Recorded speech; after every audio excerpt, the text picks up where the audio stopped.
तसे काय म्हणते तर आज आमच्या घराकडे एकदम जोरदार काम चालू होता. तुमचा जर घर कोकणात असला तर तुमच्या घराच्या आजूबाजू किंवा घराच्या समोर माडाची झाडं ही नक्कीच असतली आणि आमच्या इकडे यांचं उत्पन्न देखील जास्त प्रमाणात घेतलं जातं. सो तातू आणि अजून एक जण इल्लेले जे की आमच्या घराकडे अळी काढून दे होते.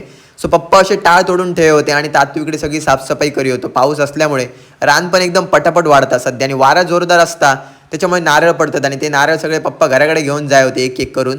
सो फणसाच्या झाडाक आमच्या अजून देखील फणस लागलेले असतात आणि मध्ये मध्ये असा वातावरण होता आणि पाऊस जोरदार पडता आणि तो पण मध्ये मध्ये अचानक. त्याच्यामुळे आमका बरोच टाइम असं ब्रेक घ्यायचं लागतं मध्ये मध्ये.